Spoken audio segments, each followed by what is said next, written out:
Ya, Bapak Ibu tadi telah perkenalan beberapa guru ya, dan mungkin saya tidak perlu kenalan lagi ya, sudah sangat hafal seperti itu. Di sini saya hanya menampilkan data diri saya. Saya adalah Dewi Kaviang Mandari, CGP Angkatan 8, dan saya bertugas di SMK 2, yaitu tempat di mana kita bertugas, tempat di mana dari pagi sampai sore kita bersama-sama seperti itu. Nah, di sini di Selasa 8 Juli 2023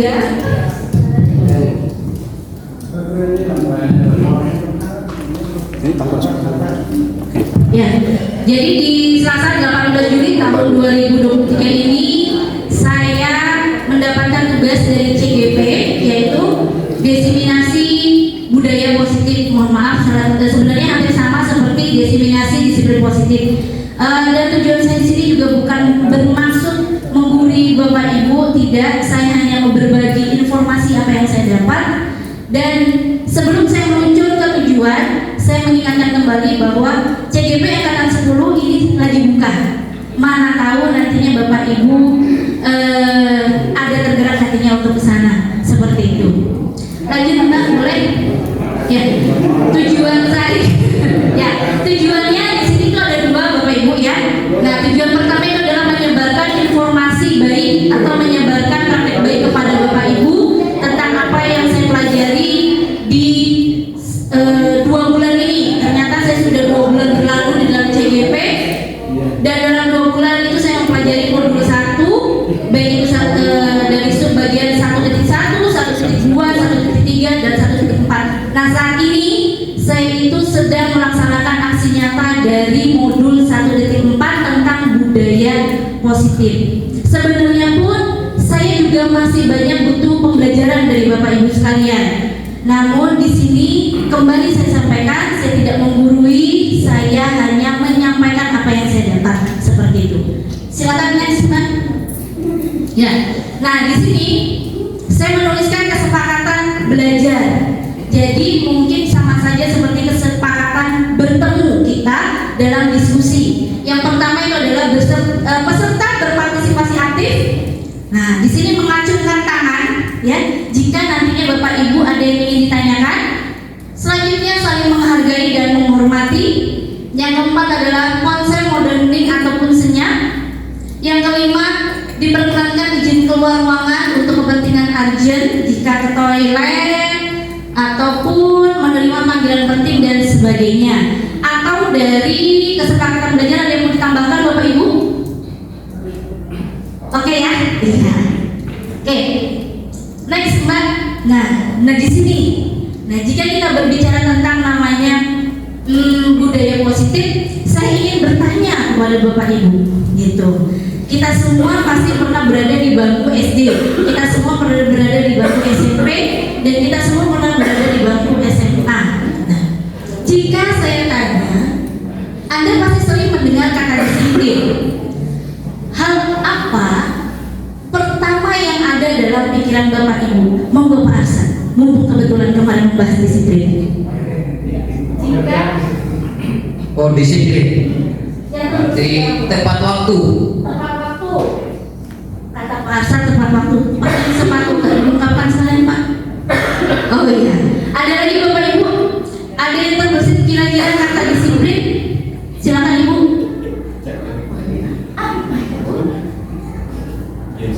Disiplin itu berarti seperti mengikuti aturan yang sudah ada, tidak melanggar aturan. Itu disiplin. Tidak melanggar aturan atau disiplin.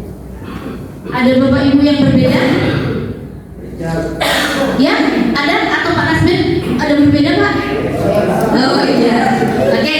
Nah, jadi jika dilihat dari dua pernyataan, disiplin berkaitan dengan masalah waktu dan berkaitan dengan masalah dari diri kita. Nah, jika saya bertanya lagi, semasa menjadi murid pada masa dahulu, ya, adakah Bapak Ibu memiliki pengalaman negatif tentang disiplin?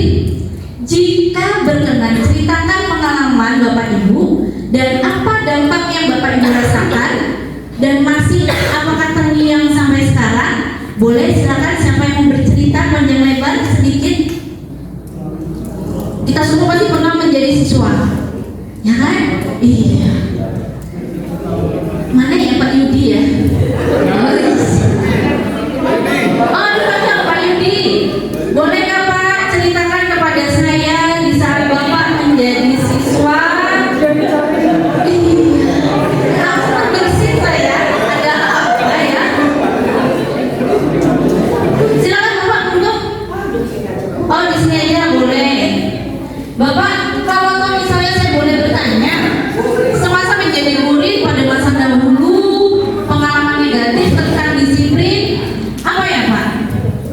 Kalau pengalaman disiplin waktu masa SD, kayaknya semua itu disiplin dan aku deh sama guru. Karena guru di depan pagar, wah dia sudah bunyi, wah kita harus cepat-cepat masuk karena guru zaman dulu tuh gurunya tuh danger semua. Kita buku panjang sedikit aja catok pakai penggaris.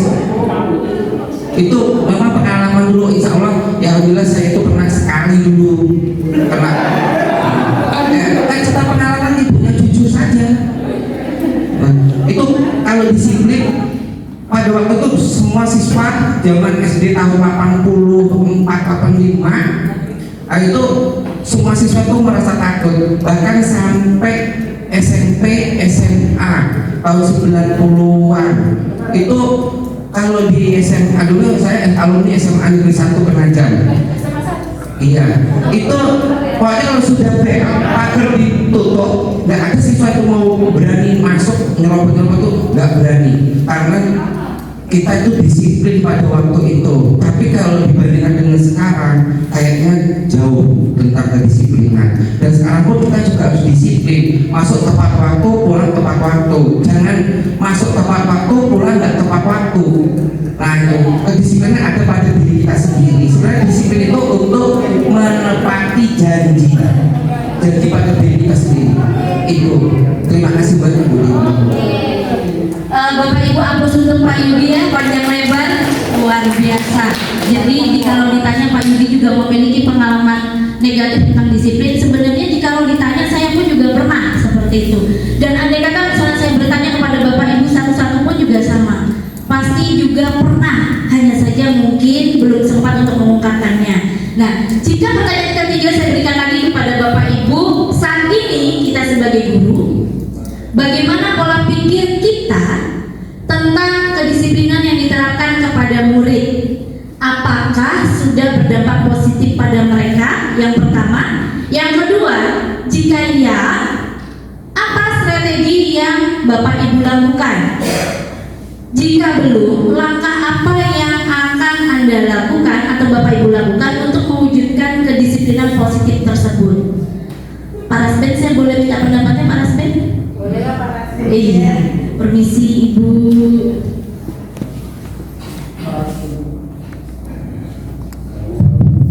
Ya, terima kasih.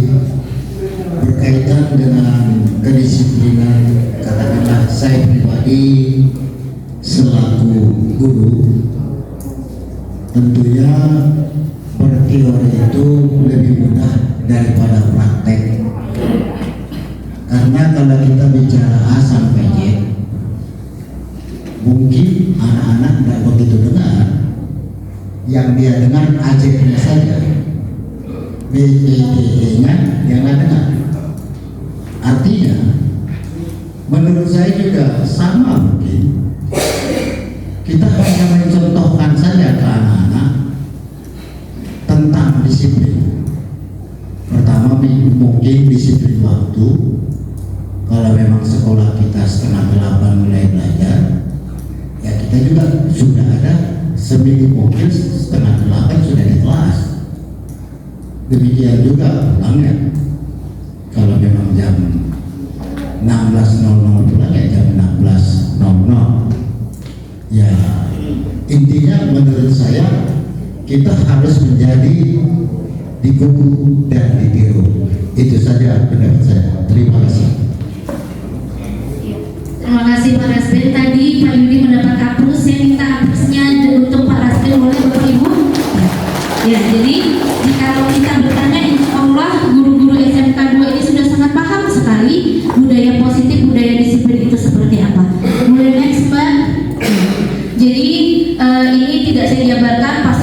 juga sangat paham lingkungan pendidikan yang positif itu sudah dibentuk dalam standar hukum yang seperti apapun, nanti boleh dibacakan lebih lanjut. Next. Nah, di sini seperti apa yang tadi katanya Pak Rasben, kalau secara teori kita itu insya Allah bisa. Nah, di sini saya berbagi secara teori, mana tahu nantinya Bapak Ibu bisa berkolaborasi juga dengan saya. Karena saya juga berbimbingan di sini. Di sini saya memperkenalkan yang namanya teori kontrol. Izin BSI yang S2, ya. Masih membicarakan masalah ini, saya izin dulu, ya. Teori kontrol di sini dari psikiater dan dari pendidik Dr. William Glasser mengungkapkan bahwa sebenarnya disiplin teori kontrol ini sebenarnya ada 4. Nah, teori kontrol ini terdapat miskonsepsi di dalamnya. Miskonsepsi yang pertama itu adalah ilusi guru mengontrol murid. Pada dasarnya kita tidak dapat memaksakan murid untuk berbuat sesuatu jika murid tersebut memilih untuk tidak melakukannya. Lalu yang kedua, ilusi bahwa semua penguatan posisi efektif dan bermanfaat, di mana penguatan positif atau bujukan adalah bentuk kontrol. Pasti kita juga pernah membujuk murid ya Bapak Ibu ya. Nah, itu ternyata masuk dalam teori kontrol. Selanjutnya Pak. Nah, teori yang ketiga itu adalah ilusi bahwa kritik dan membuat orang merasa bersalah dapat menguatkan karakter. Nah, di sini karena dia berupa miskonsepsi, menggunakan kritik dan rasa bersalah untuk mengontrol murid menuju identitas gagal. Ternyata mereka belajar untuk merasa buruk tentang diri mereka. Di sini saya persingkat, pada intinya ilusi bahwa kritik membuat orang merasa bersalah dapat menguatkan karakter. Jadi contohnya seperti ini Bapak Ibu. Pasti kita pernah berkata kepada murid, "Nah, tolong kerjakan tugasnya. Kamu gak kasihan sama ibu? Dimarahin loh nanti sama Bapak kepala sekolah. Izin ya Bapak. Kamu gak kasihan nanti kamu ibu dipanggil nih sama kepala sekolah atau dipanggil sama kapro." Itu salah satu miskonsepsi yang masuk dalam ilusi kritik dan membuat orang merasa bersalah dapat menguatkan karakter menurut kita. Seperti itu. Lalu yang ketiga, yang keempat yaitu teori kontrol ilusi bahwa orang dewasa memiliki hak untuk memaksa. Ya, jujur sampai saat ini pun saya juga memaksa. Seperti itu. Karena kadang secara realita siswa ini jika tidak sedikit digemesin, agak sedikit dipaksa tidak nurut seperti itu ya Bapak Ibu ya. Nah, jadi di sini banyak orang dewasa yang percaya bahwa mereka memiliki tanggung jawab untuk membuat murid berbuat hal-hal tertentu. Jadi sedikit memaksa. Ayo datang jam segini ya, ada seperti ini ya, dan sebagainya. Lanjut Mbak. Nah, bagaimana seseorang bisa merubah dari paradigma stimulus respon kepada pendekatan teori kontrol? Pada intinya teori kontrol ini mengajarkan sedikit banyak, memberikan info sedikit banyak kepada kita bahwa realitas kebutuhan kita itu sebenarnya berbeda. Lalu yang kedua, semua orang melihat hal yang sama menurut kita, tapi ternyata teori kontrol setiap orang memiliki gambaran itu yang berbeda. Nah, lalu kita mencoba mengubah orang agar berpandangan sama dengan kita, tetapi menurut teori kontrol kita berusaha memahami pandangan orang lain tentang dunia. Selanjutnya orang lain bisa mengontrol saya menurut stimulus respon.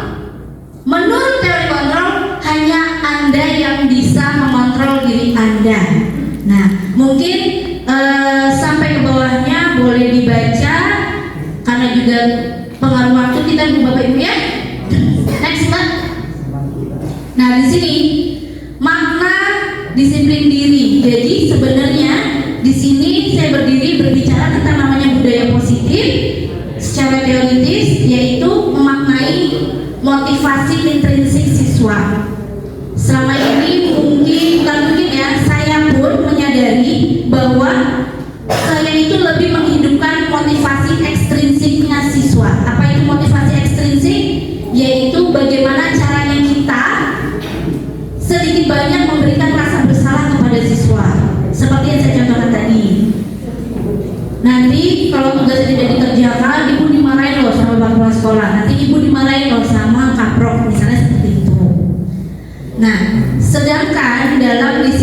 positif, yaitu kita di sini memunculkan motivasi intrinsiknya siswa atau kesadaran. Kalau ditanya susah, iya Bu, sangat susah. Saya pun sampai saat ini juga masih belajar dan terus belajar seperti itu. Sekali lagi Bapak Ibu, saya di sini bukan menggurui ya Bu, saya hanya menyampaikan apa yang saya dapat. Seperti itu. Next Mbak.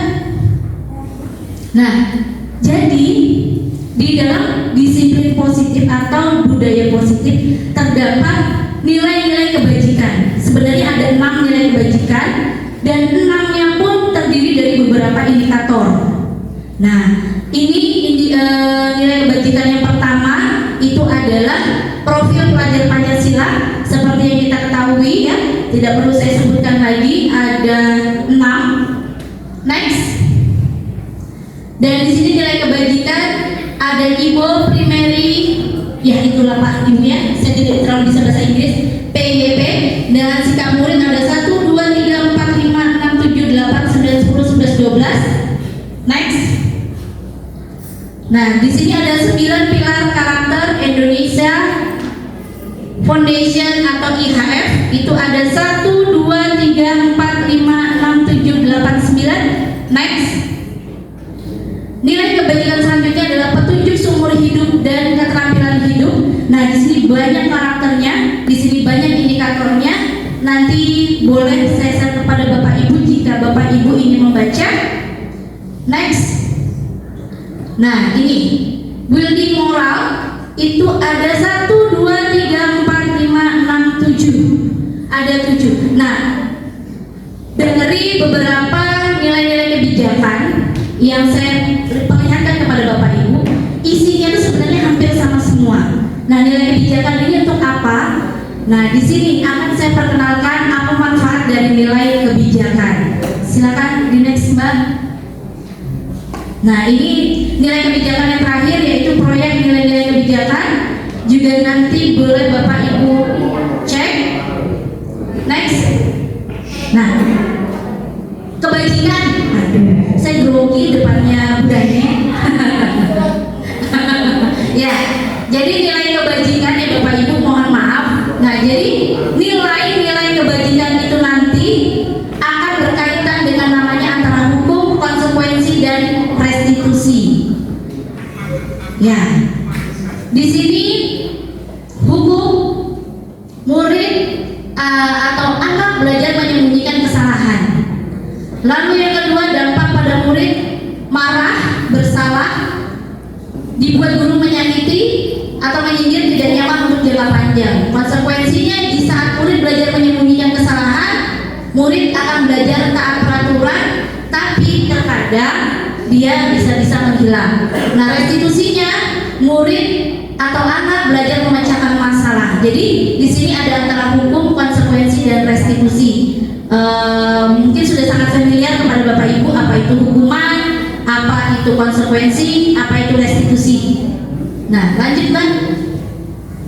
Nah, jadi apa yang saya sampaikan baik dari hukuman, konsekuensi, restitusi, bahkan nilai kebajikan itu mengacu kepada prosedur pembentukan keyakinan kelas. Apa itu keyakinan kelas? Dulu namanya itu adalah peraturan. Pasti Bapak Ibu guru mata pelajaran pernah membuat peraturan di dalam suatu kelas. Nah, di dalam CGP saya diajarkan yang namanya membuat keyakinan kelas seperti itu. Nah, keyakinan kelas itu seperti apa? Ada berupa tahap-tahapannya. Jadi sebelumnya kita akan bertanya kepada siswa, kelas yang nyaman itu seperti apa? Nah, dari kelas yang nyaman itu dirangkum, lalu kita lihat nilai kebajikan apa yang ada di dalam kelas tersebut. Setelah dirangkum nilai kebajikannya, kita akan jabarkan ke dalam pernyataan atau kalimat pernyataan.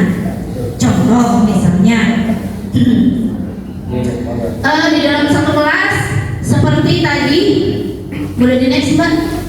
Nah, ini saya ada mencoba ke kelas 10 DKV 2, izinnya tadi pindah ya, wali kelasnya pindah. Di sini saya mencoba ke kelas 10 DKV 2, yaitu nilai kebajikan yang saya ambil tentang profil pelajar Pancasila, di mana hormat dan santun. Nah, kami meyakini bahwa sangat penting. Nah, itu adalah merupakan keyakinan kelas. Jadi perbedaan keyakinan kelas dengan peraturan kelas itu adalah pernyataannya. Di dalam keyakinan kelas tidak boleh ada kata tidak, sebenarnya seperti itu, tapi bahasanya lebih diperhalus, intinya seperti itu. Nah, ini adalah contoh keyakinan kelas yang saya coba di kelas 10 DKV 2. Pada intinya, di saat siswa atau murid melanggar atau tidak meyakini apa yang dia sepakati, berhak bagi guru mapel, berhak bagi guru kaproknya, atau berhak bagi wali kelasnya, atau siapapun warga sekolah itu merestitusi siswa tersebut. Nah, restitusi itu apa? Nanti akan kita bahas lebih lanjut. Silakan next, Mbak. Nah, harapannya di saat kita memiliki keyakinan kelas, harapan-harapan kedepannya itu adalah siswa kita memiliki sikap disiplin positif seperti itu. Ya mohon maaf karena di sini adalah aksi nyata punya saya, jadi banyak wajah-wajah saya di dalamnya seperti itu. Nah, di sini harapannya kedepannya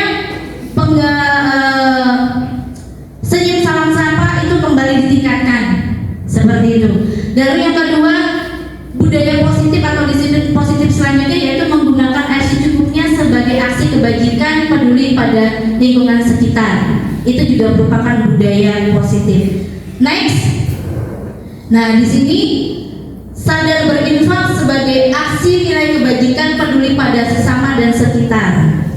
Ini juga merupakan budaya positif yang sudah ada, mari kita tebalkan lagi Bapak Ibu. Nah, untuk sebelahnya saya tuh tidak punya fotonya. Harapannya Bapak Ibu bisa menjalankan budaya positif yang diharapkan. Lalu sama-sama kita tempelkan foto tersebut di aksi nyata saya seperti itu.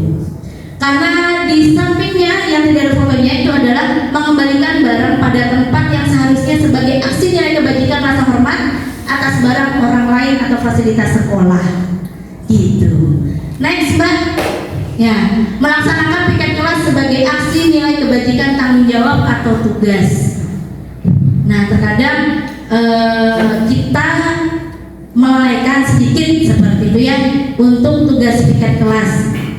Lanjut, yang tidak ada fotonya juga sama. Saya berharap Bapak Ibu berkolaborasi dengan saya untuk menampilkan bukti nyata Bapak Ibu di dalam gotong royong sebagai aksi nilai kebajikan tanggung jawab bersama. Next, ya. Nah, di sini saya juga lagi ada tidak menampilkan, yaitu kita di sini kan beragam Bapak Ibu ya, memiliki keyakinan yang berbeda-beda. Nah, di sini saya menampilkan siswa dengan agama minoritas memimpin doa bersama sebagai aksi nilai kebajikan menghargai perbedaan keyakinan. Jikalau Bapak Ibu di dalam kelas sudah menggalakkan itu, boleh dikirim kepada saya dokumentasinya, saya akan satukan di aksi nyata saya. Dan next, mengikuti pembelajaran dengan baik sebagai aksi nilai kebajikan disiplin. Lanjut, Mbak. Nah, ini adalah teori motivasi. Pasti siswa itu akan menghindari hukuman ya Bapak Ibu ya. Nah, terus yang kedua, mendapatkan imbalan penghargaan dan menghargai diri sendiri. Jadi terkadang kita untuk mencapai motivasi itu ada 3 faktor. Yang pertama itu adalah menghindari hukuman. Yang kedua, mendapat imbalan atau penghargaan. Yang ketiga, menghargai diri sendiri. Dan seluruh tindakan manusia memiliki tujuan tertentu dan didasari oleh sesuatu. Silakan lanjut, Mbak. Nah, di sini 5 kebutuhan dasar manusia. Tadi saya berbicara restitusi, tadi saya berbicara hukuman, tadi saya berbicara tentang konsekuensi dan nilai kebajikan. Pada intinya, kita semua Bapak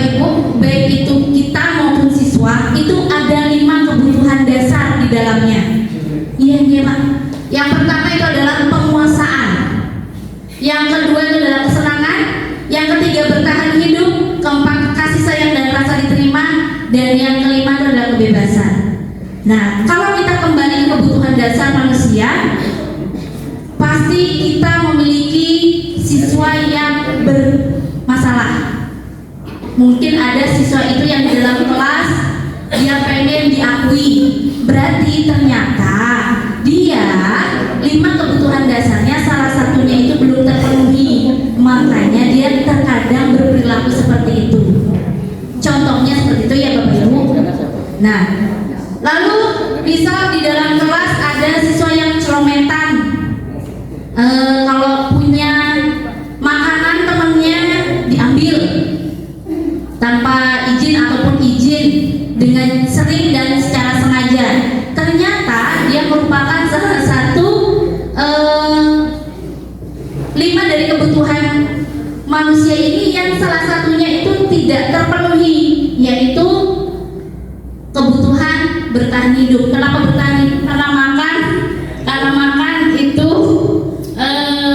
berkaitan dengan bagaimana energi kita. Contohnya lagi misalnya ada siswa yang selalu ingin sekali diperhatikan. Nah, ternyata itu dia salah satu dari 5 kebutuhan dasarnya ini tidak terpenuhi, yaitu kasih sayang dan rasa diterima.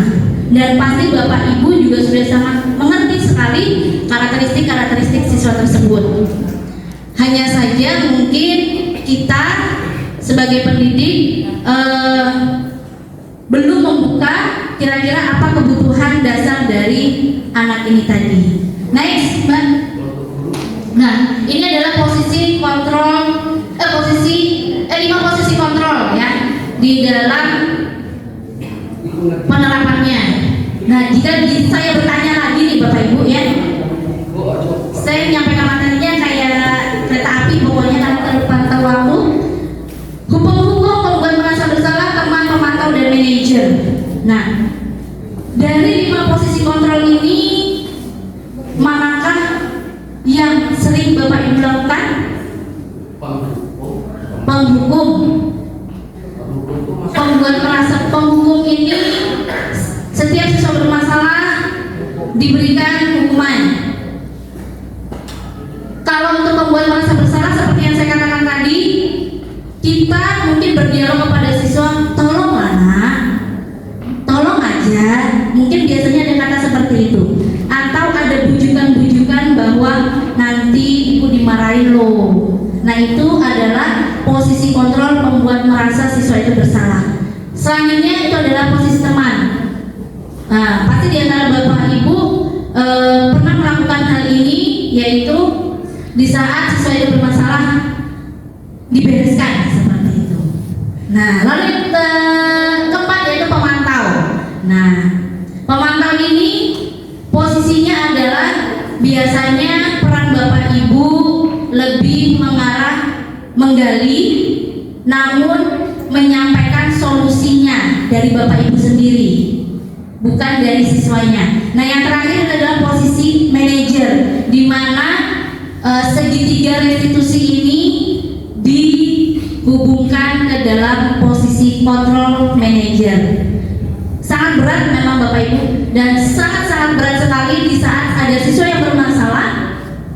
Siswa tersebut juga yang harus menyampaikan solusinya, itu sangat berat. Terkadang kalau misalnya siswa ini mulai berpikir kritis, dia bisa, tapi kebanyakan siswa ini mengharapkan solusi dari kita seperti itu.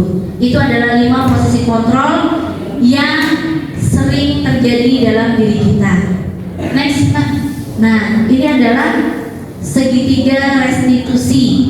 Jadi di sini kembali saya perkenalkan segitiga restitusi. Tujuannya apa? Tujuannya adalah untuk mencakup nilai-nilai kebajikan yang tadi saya jabarkan, dan agar siswa ke depannya bisa mengambil keputusan seperti itu. Dan di dalam segitiga restitusi ini itu ada menstabilkan identitas, ada memvalidasi tindakan yang salah, lalu ada menanyakan keyakinan. Contohnya dari segitiga restitusi yaitu misalnya seperti siswa saya atas nama Munif itu sangat suka tidur di dalam kelas. Nah, itu saya coba untuk memberikan segitiga restitusi. Susah memang Bapak Ibu, tapi alhamdulillah mulai bisa seperti itu. Lanjut next Mbak. Nah, ini adalah implementasi restitusi saya.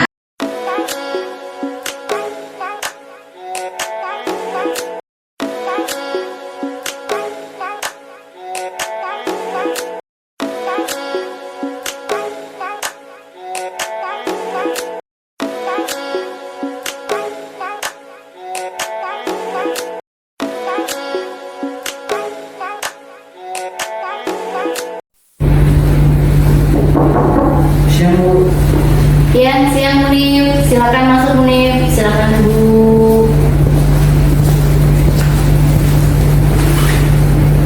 Ya, silakan duduk ya. Oke, Munif tahu kenapa Ibu panggil ke ruangan Ibu? Iya Bu, karena saya sering tidur di kelas Bu. Alhamdulillah kalau Munif menyadari hal itu, dan sebenarnya banyak hal yang ingin Ibu tanyakan kepada Munif. Boleh nak?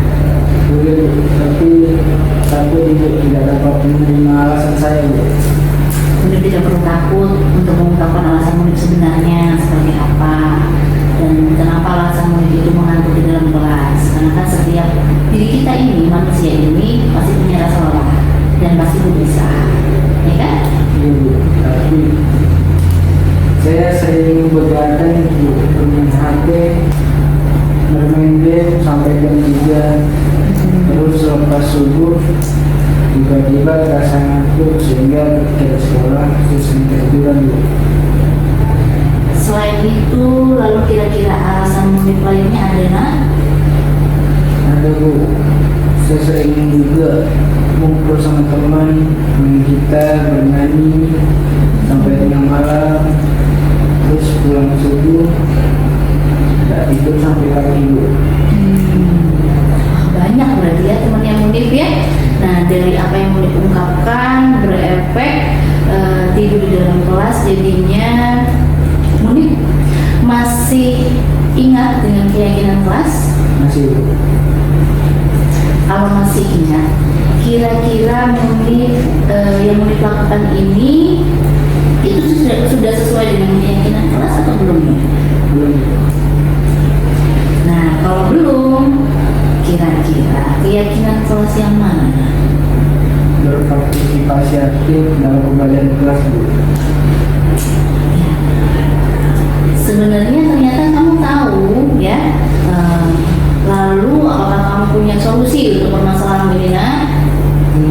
Saya bakal meminta maaf kepada guru yang mengajar ketika saya ketiduran di kelas, terus bakal tidak begadang lagi dan berjanji tidak akan ikut di kelas lagi.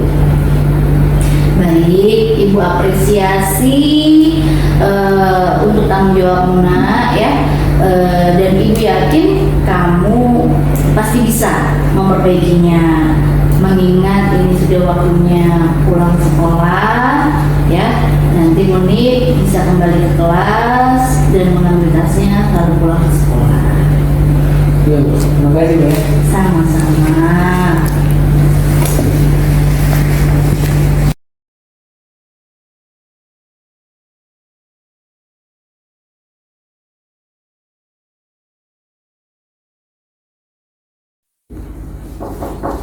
Assalamualaikum Bu.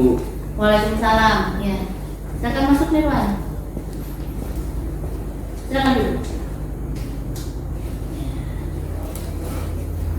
Nirwan, gimana kabarnya hari ini? Alhamdulillah sehat Bu.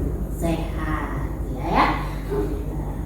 Lalu, kenapa tidak mengikuti upacara pada hari Senin? Ya Bu, maaf saya tidak mengikuti upacara karena panas teriknya matahari dan saya baru sekali ini Bu tidak mengikuti upacara. Nirwan, ya memang cuacanya itu memang sangat terik sekali dan beberapa siswa ini beristirahat di UKS karena pusing. Namun tidak menyurutkan siswa lainnya untuk mengikuti kegiatan upacara. Ya, Nirwan yakin baru kali ini tidak mengikuti upacara? Iya Bu, yakin sekali karena sedang berada di belakang Bu, sedang bersembunyi di bawah meja dan kursi di kelas paling belakang, agar tidak ada guru yang melihat, tapi ketahuan sama Ibu. Nirwan masih ingat dengan keyakinan sekolah kita? Kira-kira keyakinan sekolah yang mana yang Nirwan belum terapkan? Tertib mengikuti kegiatan Bu. Tertib mengikuti kegiatan yang baik. Nah, kira-kira apa Nirwan yang bisa lakukan agar dapat menyelesaikan permasalahan Nirwan saat ini? Ibu, saya minta maaf. Kedepannya saya akan menanamkan rasa nasionalis kepada diri saya agar tidak malas untuk mengikuti kegiatan upacara bendera pada hari Senin. Dan saya akan izin terlebih dahulu ke Ibu jika saya ada kendala saat tidak mengikuti upacara. Oke, ya. Berarti Nirwan sudah paham ya bahwa kita harus tertib dalam menjalankan keyakinan sekolah ini, ya. Dalam menjalankan keyakinan sekolah pun bagaimana caranya kita tertib. Baik, Ibu apresiasi untuk tanggung jawabmu dan Ibu yakin kamu bisa memperbaikinya. Nah, karena waktu sudah menunjukkan jam istirahat, silakan Nirwan kembali ke aktivitasnya Nirwan. Baik Bu, terima kasih Bu. Sama-sama. Terima kasih Bu. Iya. Assalamualaikum Bu. Waalaikumsalam warahmatullahi wabarakatuh.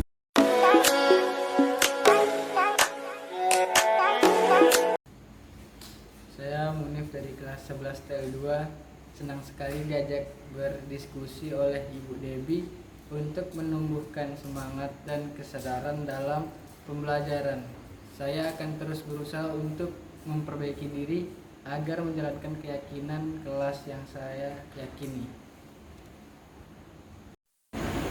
Saya Nirwansa dari kelas 11 TL2 senang sekali diajak berdiskusi oleh Ibu Debbie untuk menumbuhkan semangat dan kesadaran dalam menjalankan keyakinan sekolah. Saya akan terus berusaha untuk memperbaiki diri agar rasa nasionalisme dalam diri saya terus tumbuh. Implementasi restitusi saya waktu itu ada saya kirim ke beberapa grup, saya minta like kepada beberapa guru. Lanjut. Nah, jika di tahap refleksi dan kesimpulan sebelum belajar materi ini, awalnya saya jujur saja sebelum mempelajari materi ini saya itu sangat banyak tidak paham bagaimana penanganan walaupun saya BK. Dan selanjutnya setelah menyimak materi ini saya menjadi paham bahwa segitiga restitusi itu sangat penting. Dan yang selanjutnya saya akan berkolaborasi dengan Bapak Ibu. Next. Kesimpulannya, disiplin positif sebagai bagian dari motivasi intrinsik atau internal memang tidak bisa dilahirkan secara instan. Sebagai guru, alih-alih memberi hukuman, kita bisa memilih opsi upaya-upaya restitusi sebagai penumbuhan motivasi diri murid atas keyakinan kelas atau sekolah sehingga lingkungan sekolah menjadi lingkungan belajar yang positif. Next, Mbak. Ya, ini ada sebuah kata-kata dari Muhammad Ali yang bisa Bapak Ibu baca di layar. Silakan next, Mbak. Nah, untuk apa yang saya paparkan, saya ucapkan terima kasih telah mendengarkan hasil aksi nyata saya dan apa yang saya lakukan selama berjalannya pendidikan calon guru penggerak angkatan 8. Dan harapan saya dukungan dari Bapak Ibu semuanya dan sistem kolaborasi kita semakin terjalin. Jikalau kedepannya saya ada salah ataupun ada perlu perbaikan, boleh Bapak Ibu sampaikan kepada saya. Saya ucapkan selamat siang dan terima kasih. Saya kembalikan kepada Bapak Manto. Silakan Bapak Manto. Nah, jadi mau wujudkan mau Pancasila ya. Iya.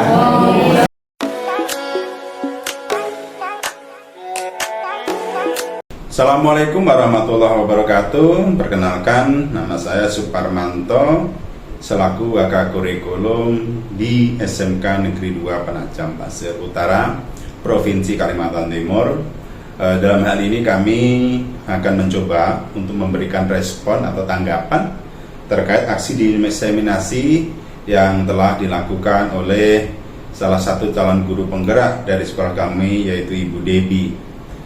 Terkait aktivitas diseminasi yang telah dilakukan oleh Ibu Debbie yang memaparkan tentang aksi nyata yang telah beliau lakukan, tentu ini menjadikan sebuah pemahaman baru atau mungkin informasi baru terkait aktivitas guru penggerak di sekolah kami bagi guru-guru yang belum atau masih kurang informasi terkait dengan aktivitas calon guru penggerak. Tentu harapannya ini akan menumbuhkan minat dan kesadaran dari mayoritas guru kami untuk ikut ambil bagian dari proses calon guru penggerak.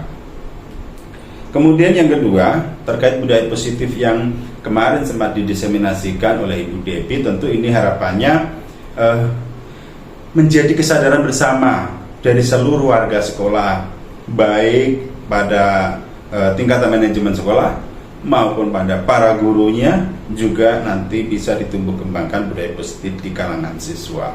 Tentu harapannya ini akan menjadi budaya ya, bukan hanya sekedar program yang kemudian dieksekusi ketika program itu dicanangkan atau direncanakan, tetapi akan menjadi budaya yang menjadi semacam rutinitas kehidupan di sekolah kami, yaitu di SMK Negeri 2 Penajam Pasir Utara.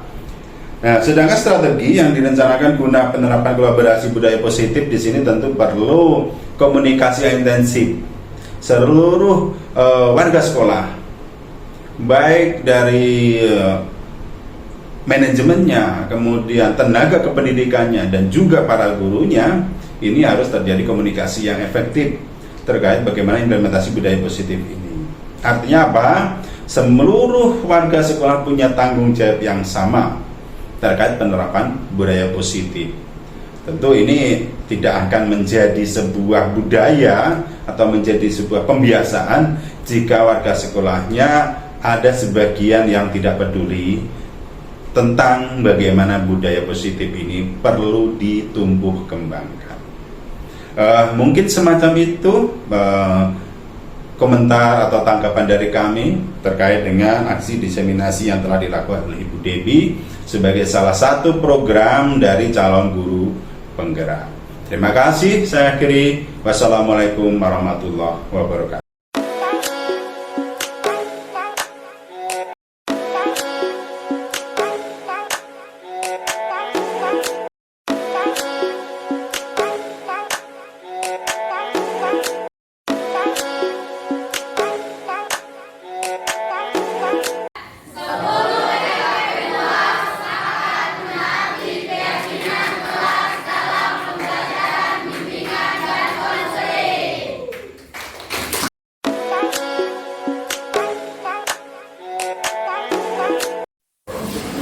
Saya Naila Haura Syafiq dari kelas 10 DKP 2. Dengan adanya keyakinan kelas yang telah disepakati, ada pembelajaran bimbingan dan konseling, maka saya sadar akan tanggung jawab dan kewajiban yang telah saya yakini.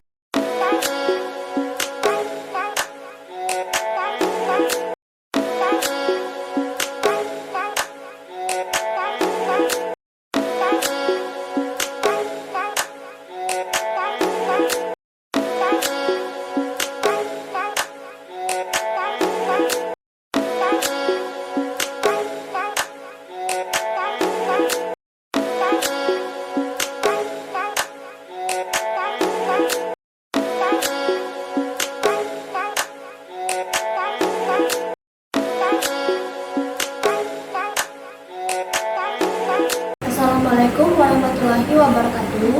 Saya Salwa Asmatul Zinan dari kelas 12 DKP 2 menyampaikan dengan adanya keyakinan kelas, saya memahami nilai-nilai kebajikan yang ada pada keyakinan kelas yang telah disepakati.